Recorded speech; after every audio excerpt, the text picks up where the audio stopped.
नमस्कार मंडळी, दिवाळीच्या तुम्हा सगळ्यांना खूप खूप खूप शुभेच्छा। तुमची दिवाळी खूप छान गेलेली असणार आहे आणि पुढचे दिवसही खूप छान जाणार आहेत। तर आज एक छोटासा व्हिडिओ।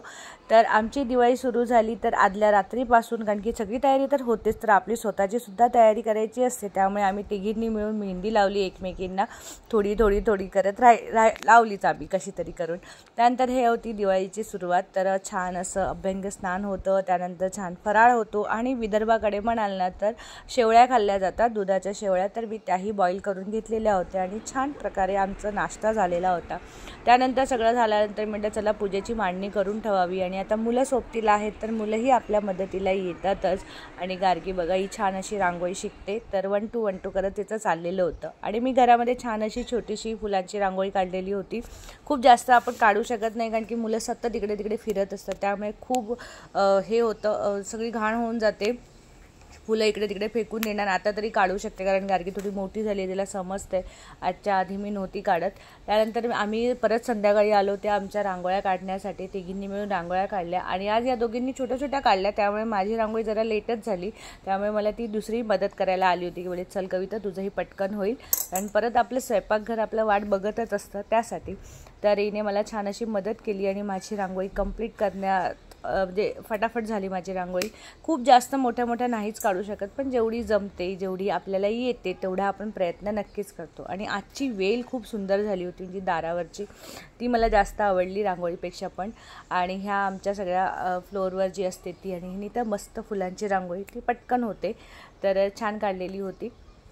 तर असं आमचं छान फ्लोअर सजलेलं होतं, घरसुद्धा सेट झालेलं होतं की बस आता दिवे लावले की सुंदर दिसणार। आणि आता रील्स वगैरे तर बनणारच ना, तर त्याचं BTS जे असतं ना ते सगळं शूट करून घेतलेलं होतं मी थोडंसं। हे सगळ्या रील्स तुम्ही बघितलेल्या असतीलच। आणि मग होते पूजेला सुरुवात। तर पूजेची सुरुवात अशी मांडणी तर केलेली होती, छान असा दिवा लावून सुरू केलं। आणि मग हे जे आपलं वहीपूजन असतं, सोने चांदी, आपल्या घरातली लक्ष्मी, जे काही असतं त्याची सगळ्यांची आपण पूजा करतो। तुमच्याही घरी सेम तसंच होत असणार आहे।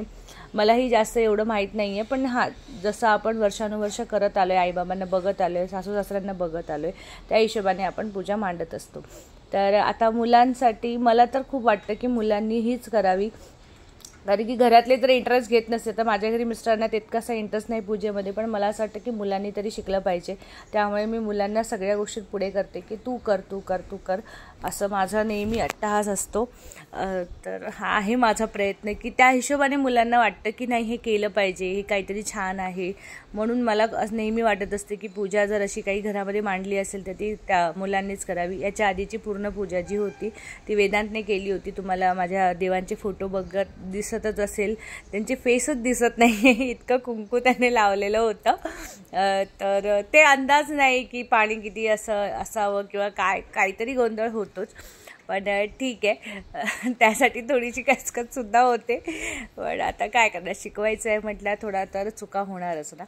तर असं सुरू सगळं होतं। तर इथे मी आरतीचं ताट रेडी करून घेतलं, गार्गी छान पूजा करते, आणि मग गार्गीने आणि वेदांतने मिळूनच आरती केली। मग आम्ही चौघांनी मिळून आरती केली, पण सुरुवात या दोघांनीच केलेली होती। आणि मस्त अशी छान आरती वगैरे झाली, सगळी पूजा व्यवस्थित संपन्न झाली। आणि दिवे लावल्यानंतर बघा किती सुंदर दिसतं ना, आधीची मांडणी आणि मग दिवे लावल्यानंतरची, तर खूप छान वाटत होती।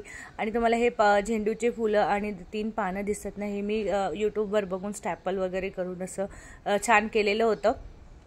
तर ती एक छोटंसं डेकोरेशन, आणि मला हे एंड टाईमला माझी लायटिंग सापडली, तर ती इथेच अरेंज करून टाकली मी। आणि बस असं सुंदर असं छान घर सजलेलं होतं सगळ्या दिव्यांनी। खूप मस्त वाटतं, लक्ष्मीपूजनाचा दिवस हा खूप छान असतो, तर मस्त वाटतं। आणि यावेळेसचा गोंधळ तर होताच, 31st और 1st। तर या गोंधळामध्ये आम्ही 31st उडी मारलेली होती, कारण की आमच्या इथे सुट्टीसुद्धा 31stलाच होती। तर हे घरी होते, त्यामुळे म्हटलं चला आज दिवाळी साजरी करूया उद्या।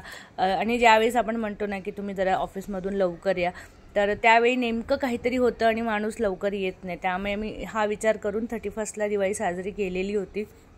त्यानंतर आता सगळ्या मैत्रिणी रील्स बनवतात, तर प्रत्येकीचा काहीतरी थॉट असतो की आपण असं बनवू तसं बनवू, तर हा सगळा प्रयत्न आमचा सुरू होता। आणि आमच्या फ्लोअरवर सगळ्यांनी चौघांनी पण 31stला दिवाळी साजरी केलेली होती, त्यामुळे मग आम्ही सगळेच जण नेहमीप्रमाणे खाली जातो, फटाके वाजवतो। आणि यावेळेस म्हणजे दिवाळीच्या दिवशीच समोरच्या मुलाचा हातसुद्धा भाजलेला होता, हे मुलांच्या मस्तीमध्ये ना ह्या सगळ्या गोष्टी होतात. तर प्रत्येक वेळेस कितीच आपण लक्ष ठेवणार, पण तेवढं लक्ष ठेवतच असतं. पण आता ही मुलं कशी खाली जातात, मुलं आपल्या खेळत असतात, तर त्या गोंधळामध्ये त्याचा हात भाजलेला होता. पण आता काही हे नाही. हा दिवाळीचं ना एक होतंच, काही ना काही ही घटना घडतच असते. वेदांचा सुद्धा भाजलेला होता, माझा भावाचा भाजलेला होता. म्हणजे म्हणून ना फटाक्यांपासून मला असं वाटतं की आपण दूर राहिलेलं बरं. मला इतके जास्त आवडत नाही. हा बघा, हा पण एवढा फटाफट मी हे लावते, म्हणजे काय स्पीड म्हणायची माझी. आणि खूप घाबरते मी. मला फटाके नाही तेवढेसे आवडत. हे बस मुलांना बघणं, त्यांचे शूट करणं मला आवडतं. मी स्वतः काही लावायला जात नाही, मला नाही पटत ते. फक्त पाऊस चक्री, ते पण आजकाल असे झाले आहेत पाऊस चक्री की ते सुद्धा कधी फुटतील सांगता येत नाही. हा पण एक गोंधळ आहे. म्हणून असं वाटतं की मुलांनी पण जरा खूपच सांभाळून, म्हणून सतत असं वाटतं की त्यांच्याकडे लक्ष असावं. काय भीती खूप झाली आहे फटाक्यांची खरं म्हणजे.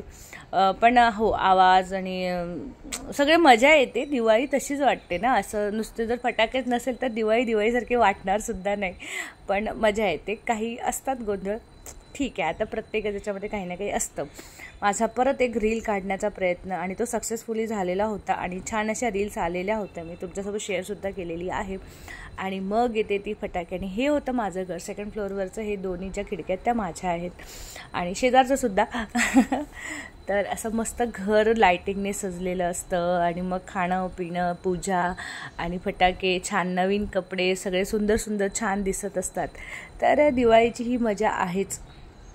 आणि हा माझा फटाक्यांसोबत फोटो काढण्याचा एक माफक प्रयत्न होता. तो मे बी थोडाफार झालेला आहे, पण छान दिसत होतं. हे खूप छान दिसत होतं.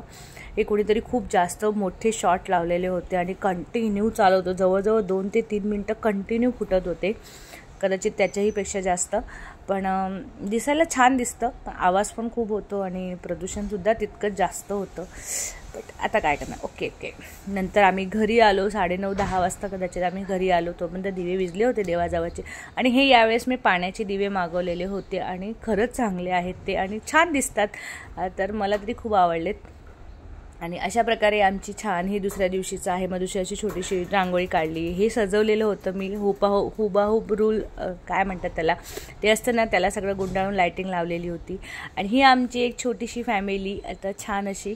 आणि अशा प्रकारे आम्ही दिवाळी मस्त साजरी केलेली होती. आणि कसा वाटला माझा दिवाळीचा लूक, परत पूर्ण दिवाळी नक्की मला कमेंट करून सांगा. आणि आता रांगोळ्या काढल्या, त्यासोबत फोटो नाही घेतले तर कसं समाधान व्हायचं. तर छान फोटोसुद्धा घेतलेले आहेत, आणि मस्त वाटतं. तर चला, अशी होती आमची दिवाळी. तुमची दिवाळी कशी गेली, किंवा सुरूसुद्धा असेलच, तर नक्की कमेंट करून सांगा. आणि मग भेटूया अशा एखाद्या छानशा नवीन व्हिडिओसोबत. तोपर्यंत नमस्कार, बाय.